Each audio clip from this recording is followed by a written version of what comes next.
As the four apprentices finally make their way towards their aircraft, in step with their respective instructors, a sense of pride engulfs each one of them. They know only a select few can walk this walk.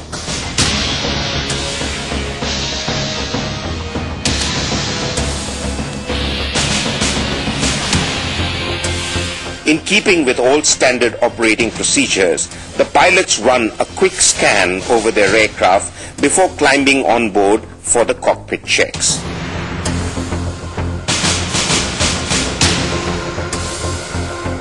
These pre-flight inspections are like ticking off a checklist that's been committed to memory.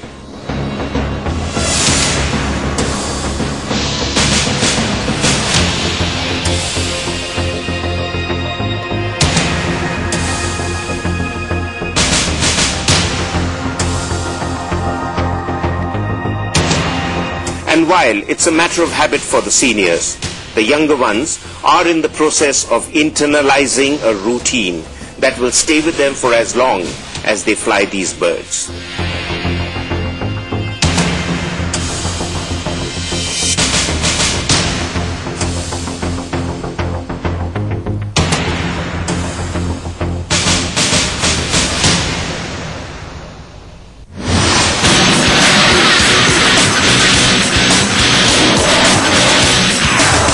If attacked from the rear, she can quickly slow down, turn about, and face the attacker in about 6 to 8 seconds.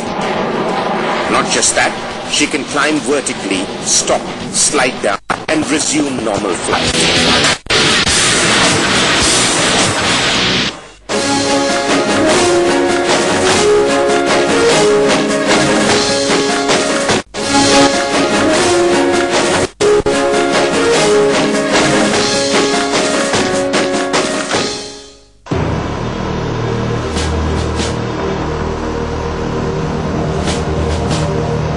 It's a nervous wait for both the flying officers as they wait to take off in their Sukhois for the first time.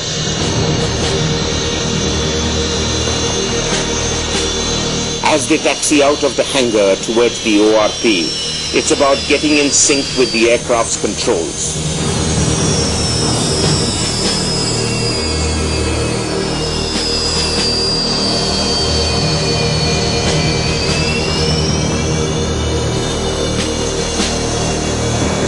They must have done it several times over in their heads, but this is the real thing.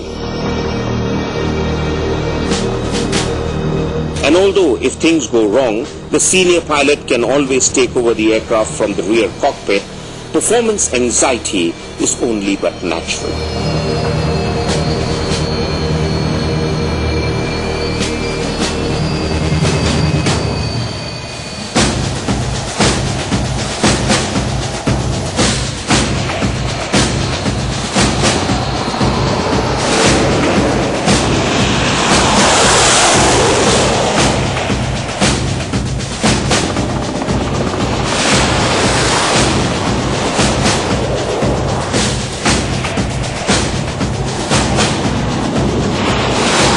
But all fears are put to rest as the aircraft gets airborne. It's a perfect takeoff.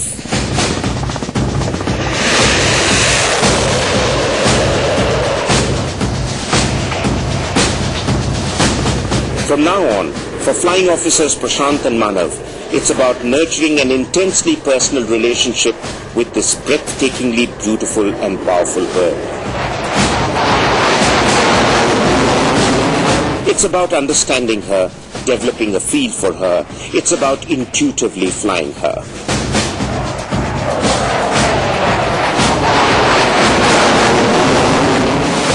It's about exploring the Su-30 MKI at the limits of her operating envelope, learning to maneuver her at low speeds and buffer margins with least reference to cockpit instruments.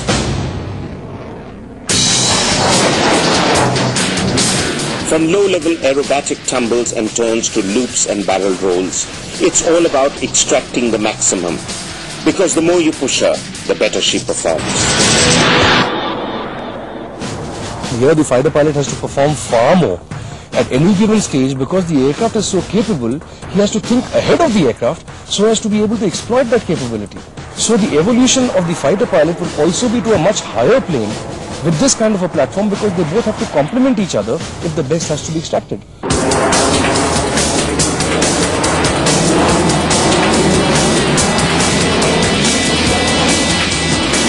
While the two ab initio pilots explore the Su-30 MKI's amazing agility in air, squadron leaders Tarun and Sumit are battling it out against each other in a simulated one-against-one combat sortie.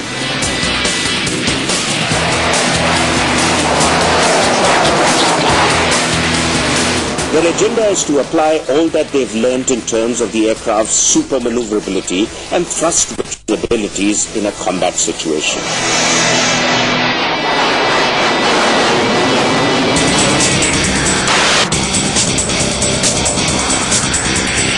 In any air combat, the thumb rule is to assume a position in space, where while the enemy is within your target range, you're always beyond the enemy's reach.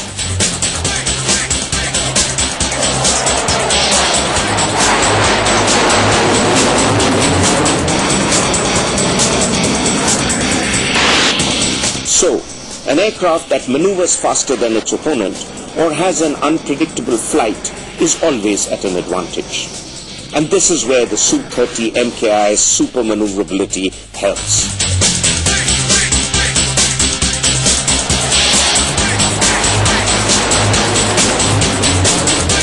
It's a concept where the maneuverability of the aircraft is enhanced dramatically at low speeds and low power margins.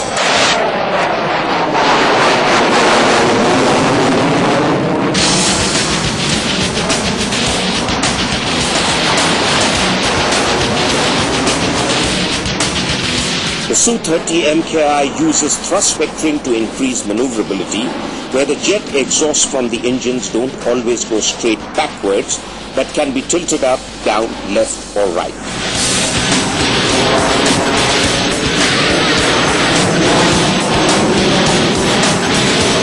For instance, if attacked from the rear, she can quickly slow down, turn about and face the attacker in about 6 to 8 seconds.